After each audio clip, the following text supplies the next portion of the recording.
사도행전 16장 1절로 10절 말씀, 저와 우리 성도님들이 한 절씩 교독하겠습니다. 사도행전 16장 1절 말씀입니다. 바울이 더베와 루스라에도 이름에 거기 디모데라 하는 제자가 있으니 그 어머니는 믿는 유대 여자요 아버지는 헬라인이라.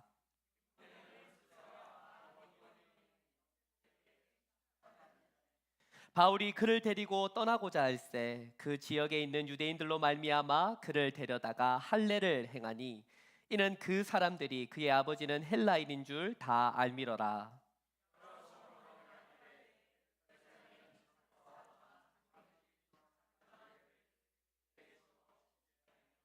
이에 여러 교회가 믿음이 더 굳건해지고 수가 날마다 늘어가니라. 풍년이 아시아에서 마음을 전하지 못하게 하시거늘 그들이 부르기아와 갈라디아 땅으로 다녀가 무시아 앞에 이르러 비두니아로 가고자 애쓰되 예수의 영이 허락하지 아니하시는지라.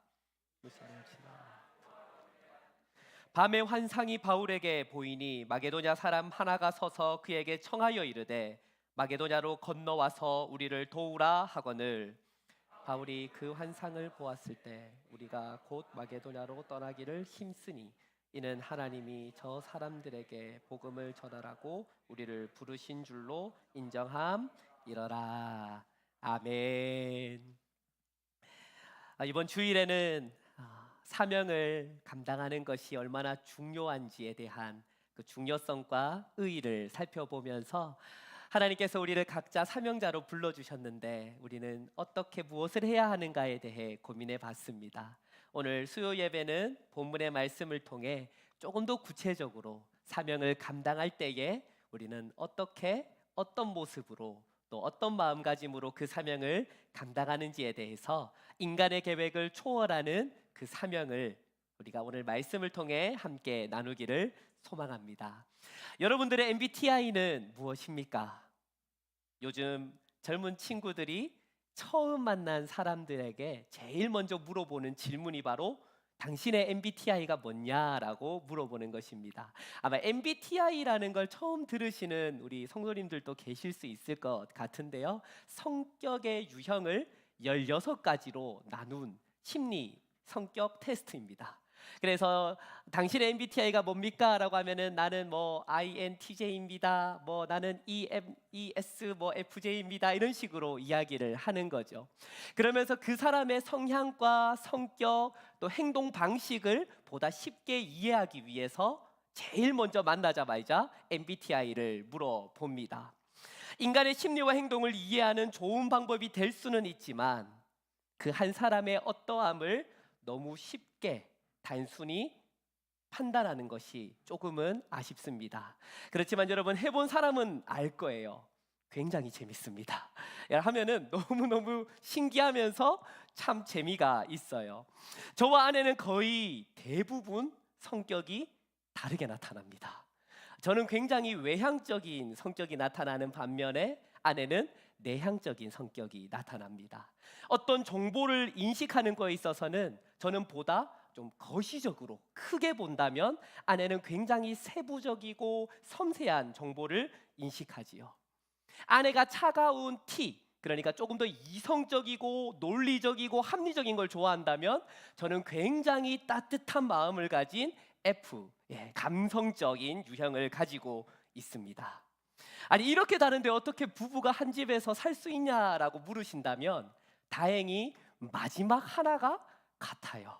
그것은 바로 이 J라고 하는 유형인데요. 무언가를 할 때에 계획적으로 행동하는 것이 같습니다. 그래서 저와 아내는 무언가를 할 때에 크게 다투는 일이 없습니다. 여행을 가더라도 싸우지 않습니다. 왜냐하면 미리 계획을 다 해놓고 그것을 계획대로 진행하면 되기 때문입니다. 그런데 J형에게도 문제가 있습니다. 계획이 틀어지는 것을 좋아하지 않습니다. 효율적으로 이 계획이 수행되어야만 만족감을 얻게 됩니다. 그래서 아내랑 결혼하고 처음 신혼여행을 갔을 때 각자가 계획을 세워서 그날에 우리 둘 다 계획한 것들을 다 해야 직성이 풀리는 거죠. 그래서 아침에 일어나서 밤 늦게까지 각자 해야 될 일들을 다 했었습니다. 그런데 하는 도중에, 예를 들어 저는 쇼핑하는 걸 좋아하고 아내는 먹는 걸 좋아한다면, 이 먹는 메뉴를 고를 때에 빨리 고르지 않으면 제가 답답해 죽을 것 같은 거예요. 다음 계획대로 해야 되는데 이 차질이 되면 안 되는 거지요. 그와 반면에 제가 좋아하는 무언가를 쇼핑하면서 여보 이게 좋을까 이게 좋을까 하면 아내는 똑같은데 빨리 골라라고 얘기합니다. 이렇듯 제 영들은 자기 계획대로 되지 않으면 굉장히 불안해하고 화가 나는 것이지요. 죄인 제가 이스라엘의 역사 속에서 가장 힘들 것 같은 순간을 꼽는다면 이스라엘 백성들이 경험했던 40년의 광야 생활입니다. 이유는 하나입니다. 아침에는 구름 기둥으로, 밤에는 불 기둥으로, 무계획적이고 무작정으로 그냥 그 기둥들이 움직이는 대로 일어나서 움직여야 하고, 그것이 서면은 그 자리에 서야 했기 때문입니다. 내 상황과 내 환경과 내 감정에는 상관없이 하나님이 가라고 하면 가야 되고 하나님이 서라라고 하면 서는 것, 죄인 저에게는 그것만큼 괴로울 것 또한 없을 것 같습니다. 조금의 성격 유형의 차이는 있겠지만 대부분의 우리 인간들은 효율적인 것을 좋아합니다. 특히 산업혁명 이후에 모든 것이 도시화되고 체계화되고 이런 현대사회를 문명을 이루는 이 효율성은 그야말로 오늘을 살아가는 우리 현대인들에게는 가장 중요한 덕목이고 필수 요소입니다. 프랑스의 철학자이자 사회학자인 자크 에르는 도시화로 인한 기술과 기계 문명의 발달, 그로 인해 발생하게 되는 유용성과 효율성이 교회에게도 영향을 끼친다라고 지적합니다. 그의 말대로라면 하나님의 방법대로, 하나님의 뜻대로 우리 교회의 모든 일들이 이루어지기를 원한다라고 고백하면서 교회 안에는 여전히 세상의 방법대로 세상의 유용성과 세상의 효율성을 위해 교회가 일을 한다라고 지적하는 거지요. 여러분 오해하지 마십시오. 저는 교회가 무슨 일을 할 때 기획하면 안 된다라고 말하는 것이 아닙니다. 문제는 우리가 하나님의 일을 한다라고 말하고 하나님의 뜻이 우리 공동체를 통해 이루어지기를 원한다라고 고백하면서 여전히 우리 안에는 세상의 효율과 일의 유용성에 우리의 시각과 우리의 마음이 빼앗긴다라는 겁니다. 이러한 비판 속에서 그러나 조직과 체계를 갖추어야 하는 도시 교회를 다니는 우리들은 어떤 모습으로 하나님의 사명을 감당해야 하는 것일까요? 오늘 본문은 교회의 사명을 이끌어 가시는 분이 누구시며 또한 그분의 주권 아래에서 우리들은 어떻게 무엇을 해야 하는지를 잘 보여주고 있습니다. 본문의 말씀을 보다 쉽게 이해하기 위해서는 이전에 어떤 일이 일어났는지에 대해서 우리가 먼저 살펴볼 필요가 있습니다. 바울은 1차 전도 여행을 다니면서 바나바와 함께 수리아 안디옥을 시작으로 구브로 섬으로 가서 복음을 전하게 됩니다. 그리고 구브로 섬에서 소아시아 내륙으로 가서 거기서 많은 교회를 세우고 도시마다 예수 그리스도를 증거하게 되지요. 1차 전도 여행이 마친 다음에 바울과 바나바는 예루살렘에서 모인 회의에, 종교 회의에 참석하게 됩니다. 예루살렘 공의회가 교회의 많은 지도자들과 사도들이 이 예루살렘에 모여서 교회 회의를 하게 된 한 가지 이유가 있다면 바로 할례 문제 때문입니다.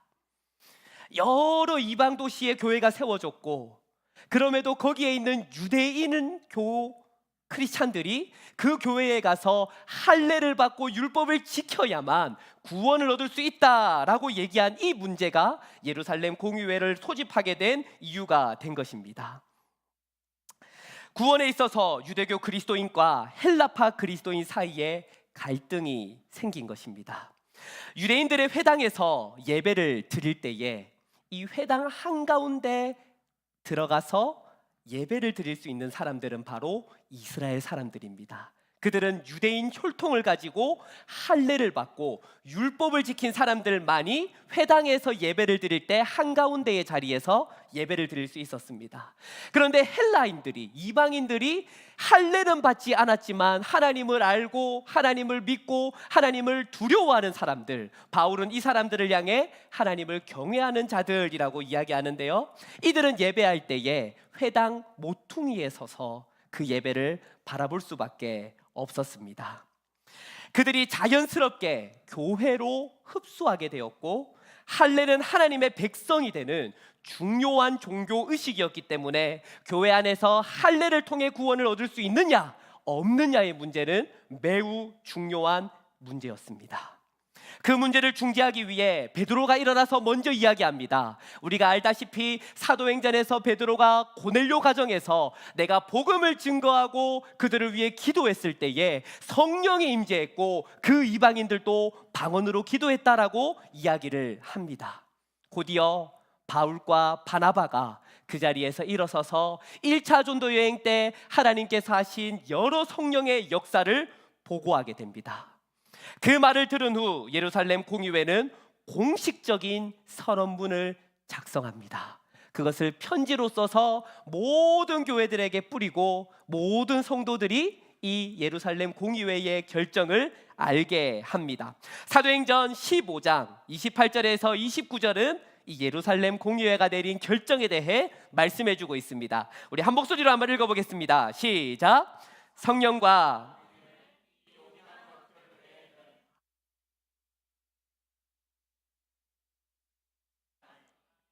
우상의 제물과 피와 음행을 멀리할지라. 이에 스스로 삼가면 잘되리라. 평안함을 원하노라 하였더라. 이렇게 사도들은 편지를 쓰게 됩니다. 여러분들에게 무거운 짐을 짊어주기 싫습니다. 여러분, 더 이상 율법을 무조건 지키는 것으로 구원을 얻는다라고 생각하지 마십시오. 여러분, 구원은 오직 그리스도를 믿는 믿음으로 하나님의 은혜로 구원받을 수 있습니다. 여러분들이 유대인 회당에서는 저 끝에 모퉁이에 서서 하나님을 경외하는 자들로 있었지만, 예수를 주로 고백하는 우리 교회에서는 모두가 하나님의 백성이며 하나님의 자녀들입니다 라는 자유의 선언을 사도들은 하게 된 것입니다. 바울과 바나바는 이 아름다운 소식, 이 복음을 증거하기 위해 2차 전도 여행을 시작하게 됩니다. 그런데 중간에 조금 문제가 발생해요. 마가 요한이라고 하는 우리에게 익숙한 마가복음을 쓴 그 저자, 이 마가를 데리고 가느냐 안 데리고 가느냐의 문제로 바울과 바나바가 다투게 됩니다.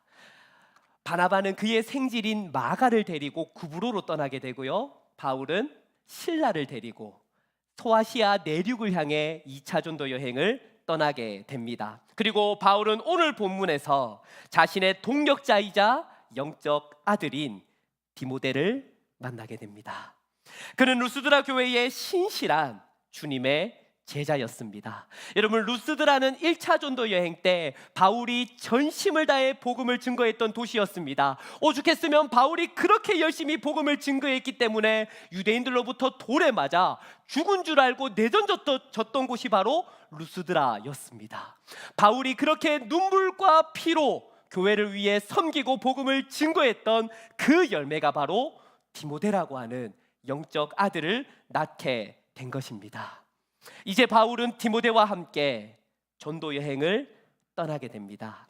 그런데 한 가지 이상하면서도 흥미로운 점이 오늘 본문에 등장하게 됩니다. 우리 한 번 더 읽어볼까요? 사도행전 16장 3절 말씀입니다. 다 같이 한 번 더 읽어보겠습니다. 시작.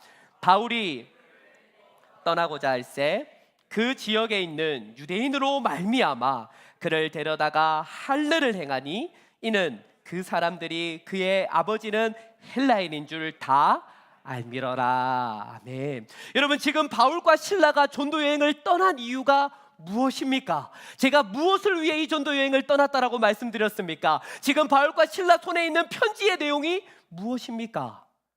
할례 받을 필요가 없습니다. 여러분, 여러분들은 그리스도를 믿는 믿음으로 구원받았기 때문에 더 이상 율법을 지키는 것, 그냥 필제 먹는 그 음식을 먹는 것 외에는 특별하게 지켜야 될 것이 없습니다라는 그 자유의 대헌장을 알려주기 위해 2차 전도 여행을 떠났습니다. 그런데 지금 바울이 디모데에게 할례를 행했다라고 말하고 있는 것입니다.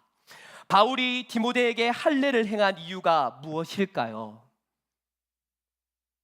유대인 때문이라는 말 때문에 우리가 유추해 본다면 그 루스드라에 있었던 많은 유대인들이 바울이 그렇게 하는 행동이 굉장히 못마땅해서 바울을 위협했기 때문에 바울이 거기에 대한 두려움으로 디모데에게 할례를 행한 것일까요?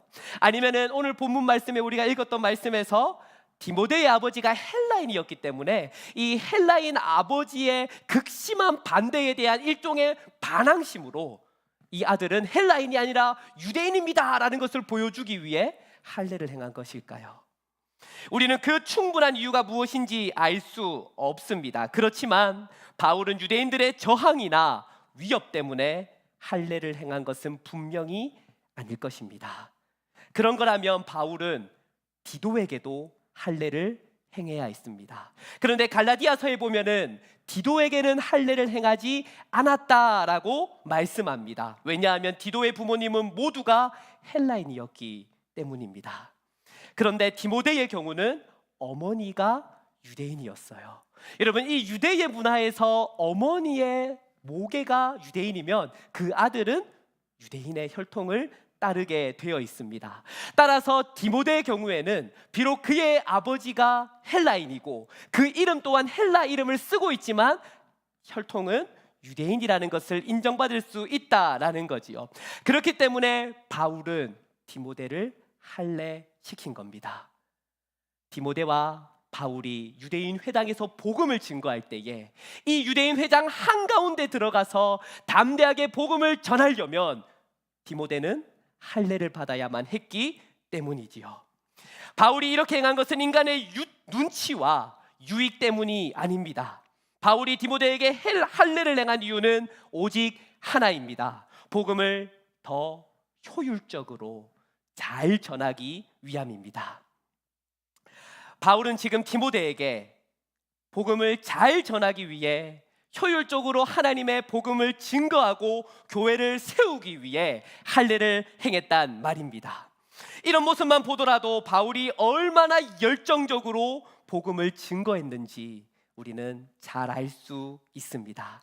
그는 많은 이들에게 효율적으로 다가가기 위해 애썼습니다. 그리고 효과적으로 그리스도를 증거하기 위해 노력했습니다. 우리가 마치 단기 선교를 기획할 때 얼마나 적은 예산으로 많은 인원들을 가지고 이런 일도 하고 저런 일도 하고 그것을 기획하듯이 바울도 어떤 성에서 복음을 증거할 때에 내가 무엇을 가지고 어떻게 하면 효율적이고 효과적이고 그리스도를 잘 전할 수 있을까를 고민했던 사람이란 말입니다. 이로 말미암아 바울의 2차 전도 여행의 1차 목적은 굉장히 잘 수행되었습니다. 성경은 바울이 소아시아 교회에게 어떤 영향을 미쳤는지에 대해 다음과 같이 말씀하고 있습니다. 사도행전 16장 4절에서 5절 말씀입니다. 여러 성으로 다녀갈 때에 예루살렘에 있는 사도와 장로들이 작정한 규례를 그들에게 주어 지키게 하니 이에 여러 교회가 믿음이 더 굳건해지고 수가 날마다 늘어가니라. 아멘. 여러 성으로 다니며 바울과 실라 그리고 디모데는 사도와 장로들이 작성한 규례를 그들에게 알려주게 됩니다. 할례가 아닌 믿음으로 구원받는다라는 이 놀라운 사실 가운데 많은 사람들이 더 그리스도를 믿게 되었고 교회는 굳건하게 세워지게 된 것입니다. 이제 바울은 2차 전도 여행의 두 번째 목적을 위해 움직이기 시작합니다. 1차 목적이 그 교회들마다 돌아다니면서 할례가 아닌 믿음으로 구원받는다라는 복음을 증거하는 것이었다면 2차적 목적은 바로 전도지를 좀 더 확장시키는 거였습니다. 그래서 바울은 아시아로 가고자 노력했습니다. 여러분, 아시아를 대표하는 도시는 바로 에베소입니다. 이 에베소만 가면 이 소아시아 여러 도시 가운데 보다 효율적이고 효과적으로 복음을 증가할 수 있었음을 알았기에 바울은 누구보다도 열정적으로 아시아로 가기 위해 노력했습니다. 그런데 성령님께서 그 길을 막으신 겁니다. 그래서 바울 일행은 플랜 B를 계획합니다. 우리가 아시아로 가려고 했는데 어떤 이유인지 알 수 없지만 계속해서 하나님이 그 길을 막으시니 우리가 비두니아로 가자라고 얘기합니다. 여러분, 비두니아는 오늘날 터키의 북부 지방에 있는 도시입니다. 그래서 이 비두니아에 가서 그리스도의 복음을 증거하려고 했지만 예수의 영이 허락하지 않으셨습니다. 성경은 정확하게 어떤 이유 때문에, 어떤 상황 때문에 비두니아로 가지 못했는지 말씀하고 있지는 않습니다. 하지만 분명하게 그 이유를 밝히고 있는 것이 성령님께서 바울 일행의 걸음을 멈춰 세웠다라는 것입니다. 하나님께서는 바울의 계획을 막으셨습니다. 그들이 생각한 대로, 그들이 뜻한 대로 나아가지 못하도록 막으신 겁니다. 그리고 바울의 발걸음을 점점 바닷가로 인도하셨습니다. 여러분, 우리의 삶 가운데 이런 일들이 발생하면 우리는 가장 먼저 어떤 생각을 합니까? 도대체 뭐가 문제지? 뭐가 잘못됐지? 그러면은 이 계획을 이렇게 한번 바꿔볼까? 이 계획을 저렇게 한번 바꿔볼까? 어떻게 하면 보다 효과적이고 효율적으로 이 문제를 해결할 수 있을까? 이것이 우리 인간이 본능적으로 가지게 되는 행동이란 것이지요. 그러나 바울은 고백합니다. 이 모든 것이 하나님의 뜻입니다. 내가 나아가는 것도 하나님의 뜻이라면 내가 이곳에 멈춰 서는 것도 하나님의 뜻입니다. 여러분, 바울이 이렇게 고백하는 것은 바울이 제의형이 아닌, 계획형이 아닌, 효율보다는 조금 즉흥적인 행동을 좋아하는 인간의 유형이기 때문이 아닙니다. 바울은 누구보다도 효과적이고 효율적으로 복음을 증거했어요. 그럼에도 불구하고 바울이 이렇게 고백할 수 있는 것은 내 삶의 주관자가 내 계획이 아니라 하나님의 뜻임을 그는 인정했기 때문입니다. 모든 길들이 막힌 상황에서 바울은 자신의 계획을 내려놓습니다. 그리고 하나님께서 우리를 어떻게 인도하실지 겸손한 마음으로 나아가게 됩니다. 그렇게 바울 일행은 드로아로 가게 됩니다. 드로아는 에게해 연안에 있는 항구 도시입니다. 하나님께서는 바울 일행을 그렇게 바다로 인도하신 겁니다. 그리고 그곳에서 바울은 환상을 보게 됩니다. 사도행전 16장 9절에서 10절 말씀 우리 다 같이 한 목소리로 한번 더 읽어보겠습니다. 시작. 밤에 환상이 마게도냐 사람 하나가 서서 그에게 청하여 이르되 마게도냐로 건너와서 우리를 도우라 하거늘 바울이 환상을 보았을 때 우리가 곧 마게도냐로 떠나기를 힘쓰니 이는 하나님이 저 사람들에게 복음을 전하라고 우리를 부르신 줄로 인정함이러라. 아멘. 건너와서 우리를 좀 도와주십시오. 마게도냐 사람의 이 간청에 바울은 깨닫게 됩니다. 이것이 하나님의 뜻이구나. 이것이 나로 하여금 아시아로, 비두니아로 못 가게 한 하나님의 계획이구나. 이것이 바로 하나님의 부르심이구나. 바울은 그 환상을 보았을 때 곧장 마게도냐로 건너가기로 힘썼다 말씀합니다. 바울은 언제든지 어떤 상황에서든지 하나님의 말씀에 순종할 준비가 되어 있던 사람입니다. 자신의 계획과 상관없이 전혀 예상하지 못한 길로 인도하신다 할지라도 바울은 오직 복음을 증거하기 위한 그 하나의 사명을 위해 모든 자신의 것들을 포기해서라도 하나님의 뜻 가운데 순종함으로 기쁨으로 나아갔던 것입니다. 여러분, 이런 바울의 삶을 향해 우리는 나그네의 삶이다라고 얘기합니다. 나그네의 삶이라고 하는 것은 그냥 단순히 이곳저곳을 돌아다니는 방랑자의 삶이 아닙니다. 나그네의 삶이라고 하는 것은 그 삶의 중심이 사명인 사람, 그 사람을 가리켜서 더 이상 세상에 내 뜻을 두는 것이 아니라 하나님께 받은 그 소명에 내 뜻을 두는 사람, 그 사람을 가리켜 나그네라고 부르는 것입니다. 사랑하는 성도님들, 바울은 오직 하나의 사명을 위해 살았습니다. 복음을 증거하고 그리스도를 증거하는 것입니다. 그것을 위해서라면 누구보다도 계획적이고 누구보다도 효율적인 사람으로 행동했습니다. 또한 복음을 증거하기 위해서라면 그 누구보다 무모하게 무계획적으로 행동했던 사람입니다. 아니, 어떻게 그럴 수 있습니까? MBTI만 보더라도 이 성향의 사람이 있으면 저 성향의 사람이 있기 마련인데, 어떻게 바울은 우리가 말씀을 통해 바울의 성향이 어떠한지 분명하게 알 수 있음에도 불구하고 어떻게 자신의 본성과 자신의 성향을 다 내려놓고 그렇게 하나님의 뜻대로 순종할 수 있느냐 말입니다. 자신의 생각이나 경험을 다 내려놓고 하나님의 뜻대로 나아갈 수 있는 것, 그것은 그가 가진 사명이 곧 겸손의 사명이기 때문입니다.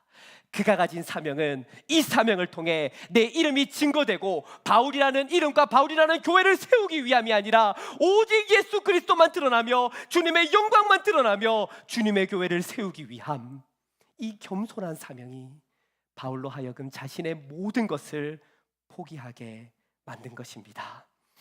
또한 성경을 자세히 보면 이 대목에서 한 가지 변화가 나타납니다.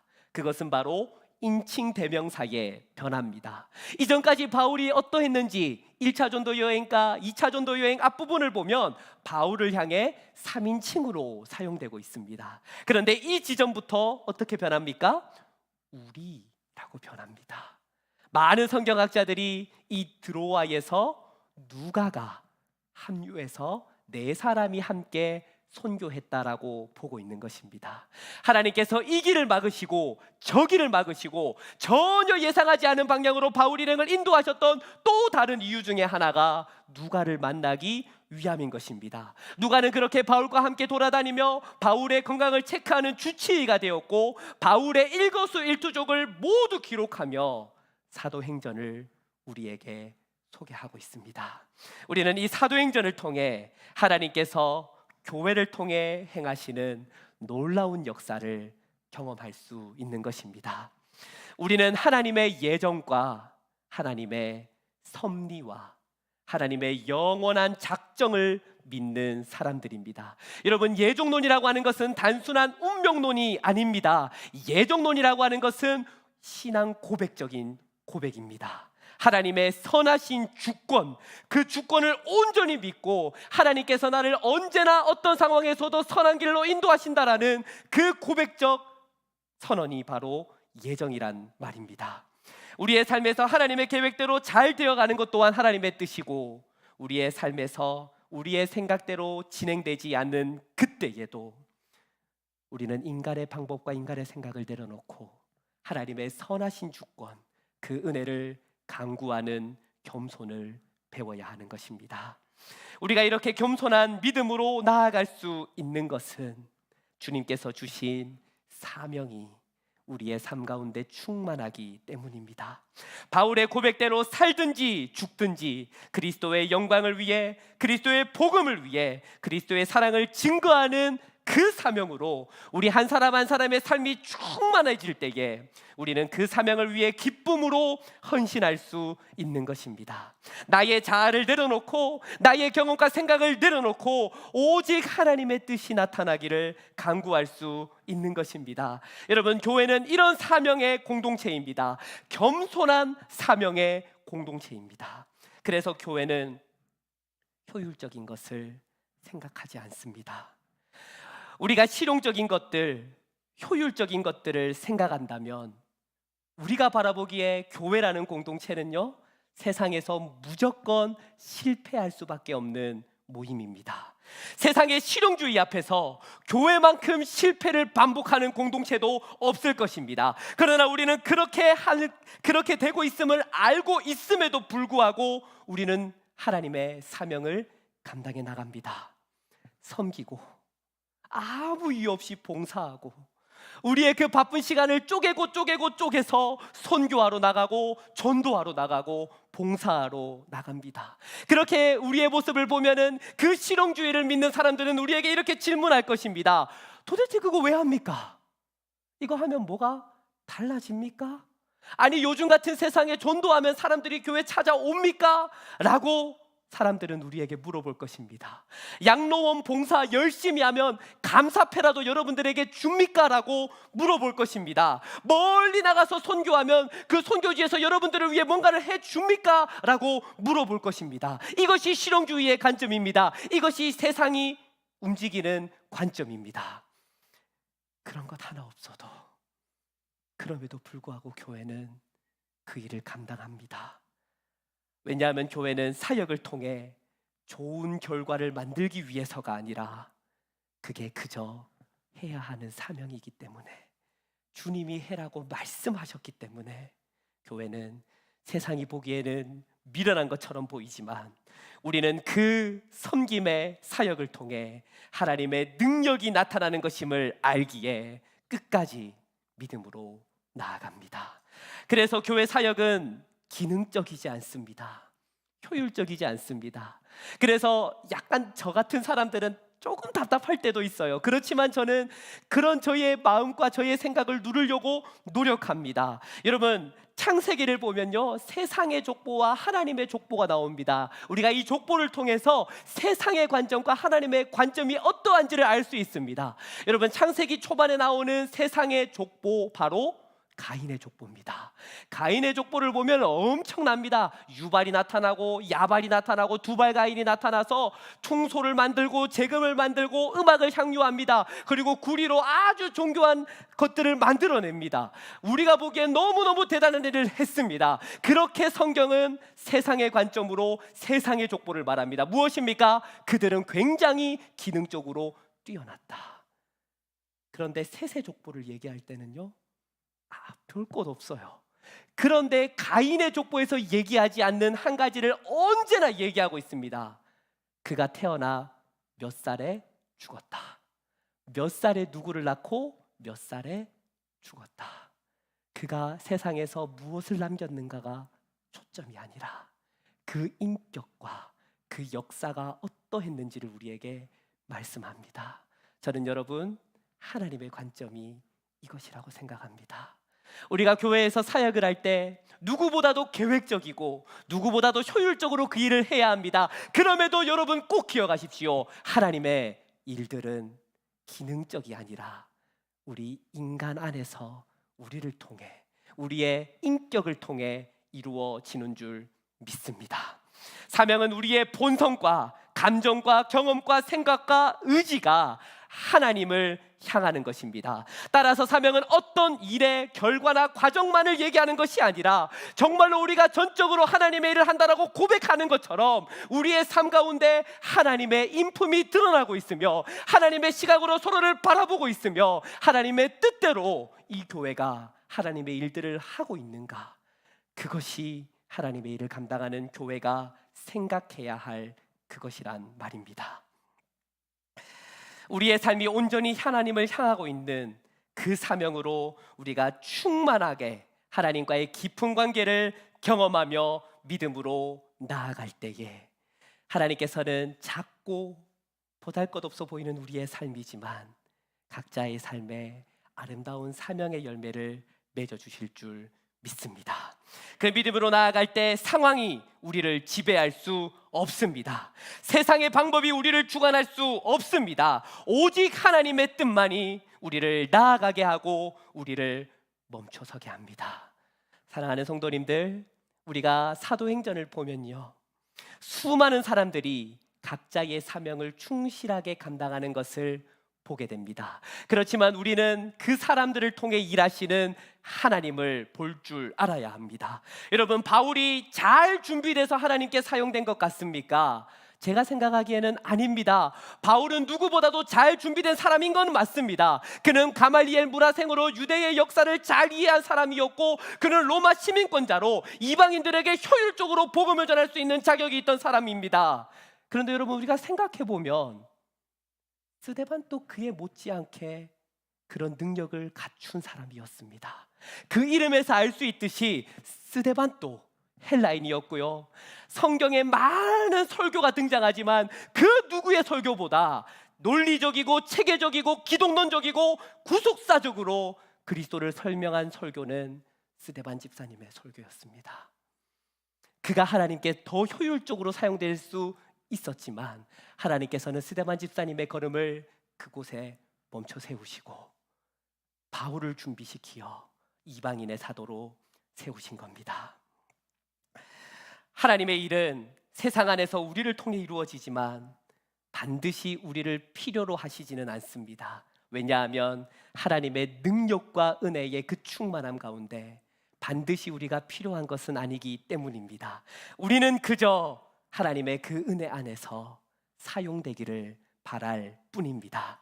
실수가 없으신 하나님께서, 신실하신 하나님께서 우리의 삶을 주관하시고 섭리하시고 인도하시며 신실하게 그리스도 예수의 날까지 그 사명을 이루어 가실 줄 믿습니다. 따라서 우리는 최선을 다해 사역을 준비하고 기획하고 실행하지만 우리의 마음과 중심에 기억해야 할 것은 하나님의 인도하심에 대한 겸손한 반응입니다. 하나님의 이끄심에 대해 민감하게 하는 겁니다. 교회 사역의 주체는 인간이 아니라 하나님입니다. 이렇게 우리의 인생을 전적으로 하나님께 올려드리며 하나님의 사명만을 위해 살아갈 때에 우리는 상황과 선택의 순간 앞에서 오직 하나님의 뜻을 구하며 겸손을 배우게 되는 겁니다. 여러분들의 삶 가운데 여러분들의 생각과 뜻대로 안 되는 일이 있습니까? 사업이 잘 안 됩니까? 가정에 문제가 있습니까? 자녀의 문제로 힘들어 하십니까? 우리의 생각과 우리의 경험을 내려놓고 이 일을 통해 우리 가정에, 내 삶에, 우리 하나로 교회 공동체 가운데 행하실 하나님의 일이 무엇인지를 겸손하게 물으며 그 하나님의 뜻을 간구할 수 있는 하나로 교회 모든 성도님들의 삶과 신앙이 되기를 주님의 이름으로 간절히 소망합니다. 우리 같이 함께 마지막 찬양으로 한 번 더 우리의 삶을 고백하며 나아갑시다. 저번 주일에도 우리가 이 찬양을 불렀고요. 그리고 오늘 또 이 찬양을 고백했습니다. 그런데 정말 이 찬양을 부르면서 너무너무 제 마음에 부담감이 있습니다. 왜냐하면 저는 이 찬양대로 살고 있느냐라고 스스로 질문하면 그러지 못하고 있다라는 죄책감이 들기 때문입니다. 누구보다도 열정적으로 사역을 해라라고 하면은 경주마처럼 달려갈 수 있지만은 거기서 멈춰서서 너가 지금 들고 있는 마이크를 내려놔라고 하면은 그것만큼 섭섭한 게 없는 게 사실이에요. 그런데 하나님의 일을 할 때에 우리의 자존심을 내려놔야 할 때가 있습니다. 우리의 생각과 우리의 경험을 내려놔야 할 때가 분명히 있습니다. 그렇게 서로가 겸손한 마음으로 섬기고 나아갈 때에 하나님께서 우리 하나로 교회를 통해 하나님의 일들을 이루실 줄 믿습니다. 우리의 삶을 주관하시는 그 하나님의 주권을 인정하며 겸손한 마음으로 나아갈 때에 하나님께서 여러분 한 사람 한 사람을 통해 그리스도의 복음이 증거되는 놀라운 역사가 일어날 줄 믿습니다. 우리 하나님께 결단하심으로 한 번 더 우리의 삶을 고백하며 주님께 나아가겠습니다.